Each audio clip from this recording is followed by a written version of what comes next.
அனைவருக்கும் என்னுடைய அன்பான வணக்கம். அருமை சொந்தங்களே, உங்கள் அனைவருக்கும் அண்ணாமலை தம்பியாக 80வது சுதந்திர தின நல்வாழ்த்துக்களை தெரிவித்துக் கொள்கின்றேன். அருமை சொந்தங்களே, நம்ம வீதி லீடர்ஸ் இயக்கத்தினுடைய தன்னார்வ பெருமக்களே, நாளை 80வது சுதந்திர தின நாளில் தமிழகத்தில் கிராம சபை கூட்டங்கள் அனைத்து இடத்திலும் கூட காலை 10 மணியிலிருந்து நடக்க இருக்கிறது.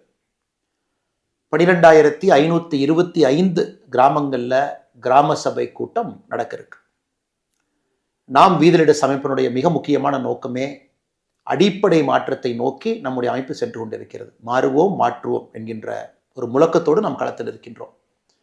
ஸோ ஒரு கிராம சபை கூட்டத்திலும் கூட நம்முடைய வீதி லீடர்ஸ், வாலண்டியர்ஸ், தன்னார்வ நண்பர்கள் பங்கேற்பது மிக மிக அவசியமாகிறது.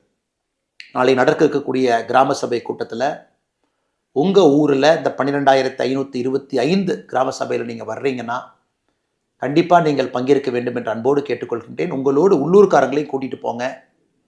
மிக முக்கியமாக பெண்கள் அழைச்சிக்கிட்டு போங்க, இளைஞர்கள் அழைச்சிக்கிட்டு போங்க, பிற்படுத்தப்பட்ட மக்கள் எல்லோரையும் கூட்டிகிட்டு போங்க, பட்டியலின சகோதர சகோதரிகளை கூட்டிகிட்டு போங்க. கிராம சபை கூட்டத்தில் பங்கேறுங்க. இந்த கிராம சபை கூட்டத்தை பொறுத்தவரை நம்முடைய அமைப்பில் பங்கேற்கக்கூடியவர்கள் அது அரசியல் மேடையாக, ஒரு போட்டி பொறாமையில் சண்டை போடக்கூடிய தளமாக நாம் எப்பொழுதும் பயன்படுத்த மாட்டோம்.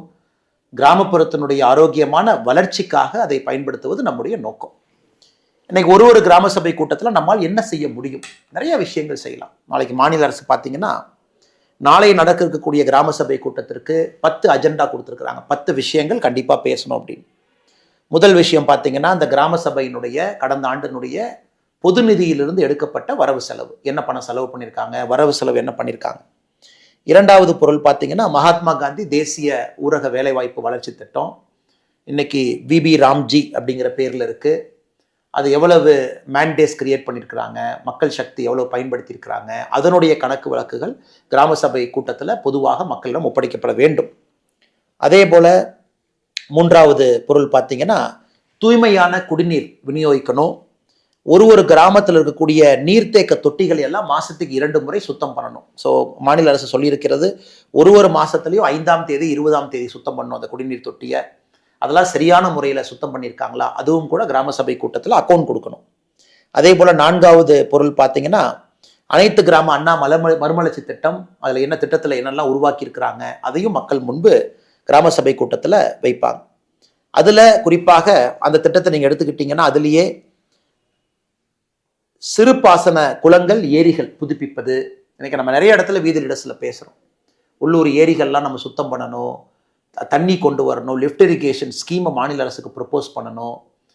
உபரி தண்ணீர் ஒரு ஆற்றுல போகுது, அமராவதியில், காவிரியில், தாமிரபரணியில், எல்லா ஆற்றுலையும் போகுது, வைகையில் போகுதுன்னு அந்த தண்ணியை உள்ளூரில் இருக்கக்கூடிய குளங்களுக்கு கொண்டு வரணும். நம்ம பல இடத்துல பேசுகிறோம். அதையெல்லாம் கிராம சபையில் தீர்மானமாக போடுவதற்கு நாளைக்கு ஒரு பெரிய வாய்ப்பு.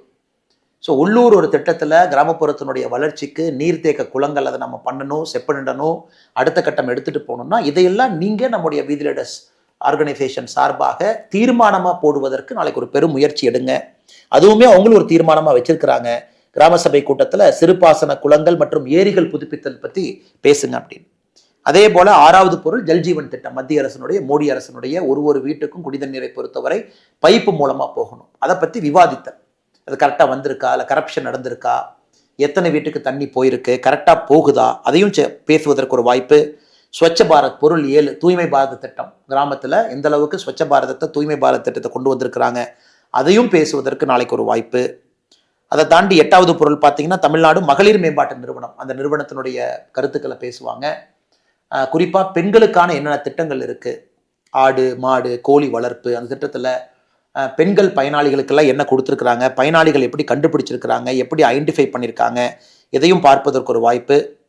அதே போல் தீன்தயாள் உபாத்யா கிராமப்புற திறன் பயிற்சி திட்டம், ஒரு கிராமத்துக்கும் மத்திய அரசு ஃபண்டட் ட்ரைனிங் ஸ்கில் ப்ரோக்ராம். கிட்டத்தட்ட அங்கே தகுதி பெற்ற இளைஞர்கள் 18 வயசுலேருந்து 35 வயது இருக்கக்கூடிய இளைஞர்களுக்கு வேலைவாய்ப்போடு வரக்கூடிய விஷயங்கள், அதையும் கிராம சபை கூட்டத்தில் பேசுவாங்க.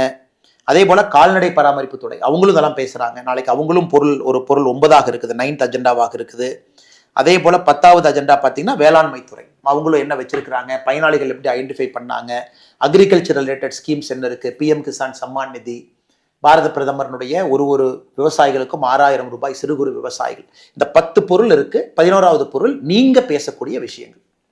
அதனால நம்ம எத்தனையோ விஷயங்களை பேசுறோம், ஆக்கப்பூர்வமா பேசுறோம். ஒரு பக்கம் நம்மளுடைய அமைப்பு நீங்கெல்லாம் கடுமையாக உழைத்து மாற்றத்தை கொண்டு வருவது ஒரு பக்கம். இன்னொரு பக்கம் கிராமத்தை நீங்க அந்த பிரச்சனையை எடுத்து பேசி மக்களை ஒருங்கிணைச்சு கிராம சபைக்குள்ள அதை விவாதம் செய்து அதை நீங்க ஒரு அஜெண்டாவா கொண்டு வந்து அதை எல்லோரையும் கையெழுத்து போட வச்சு அதை நீங்க ஒரு ப்ரொபோசலா கூட கவர்மெண்ட்டுக்கு அனுப்புவதற்கு ஒரு பெரிய வாய்ப்பு. இதில் பார்த்தீங்கன்னா நிறைய மத்திய அரசினுடைய திட்டங்கள் இருக்கு, நிறைய மாநில அரசினுடைய திட்டங்கள் இருக்கு. நம்முடைய அமைப்பை பொறுத்தவரை மாநில அரசு மத்திய அரசு 2 அரசினுடைய திட்டத்தை முழுமையாக மக்கள்கிட்ட எப்படி கொண்டு போய் சேர்த்துறது அப்படிங்கிறதுக்காக நம்ம முயற்சி எடுத்து வேலை செய்து கொண்டிருக்கின்றோம்.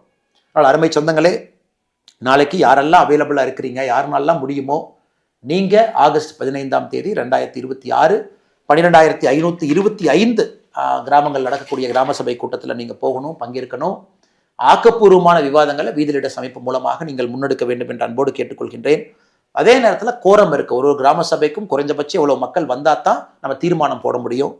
இப்போ 500 பேர் இருக்கக்கூடிய ஊராட்சி மக்கள் தொகை 500 பேர் இருக்காங்கன்னா 50 பேர் குறைந்தபட்சம் கிராம சபையில் பங்கேற்கணும். 501 3000 பேர் இருக்காங்க அப்படின்னா குறைஞ்சபட்சம் 100 பேர் பங்கேற்கணும். 3001 10,000 பேர் இருக்கிறாங்கன்னா குறைஞ்சபட்சம் 200 பேர் பங்கேற்கணும். 10,000 பேருக்கு மேலே இருக்கிறாங்கன்னா குறைஞ்சபட்சம் 300 பேர் பங்கேற்கணும். இதை நம்ம இதை கோரம்னு சொல்கிறோம், குறைவன் வரம்பு. இது இருக்கும் பொழுது மட்டும்தான் நம்ம ஒரு தீர்மானமாக அதை கொண்டு வர முடியும். அதனால் பெரிய எண்ணிக்கையில் மக்கள்கிட்ட நீங்கள் சொல்லி கூட்டிகிட்டு போங்க. அதில் கண்டிப்பாக 1/3 33% நம்முடைய சகோதரிகள், பெண்கள், தாய்மார்கள் இருக்கணும். அதே போல் SC ST அன்பு சொந்தங்கள் அவங்களும் பெருமளவில் அதை பங்கேற்கணும். இளைஞர் பெருமக்கள் பெருமளவில் பங்கேற்கணும்.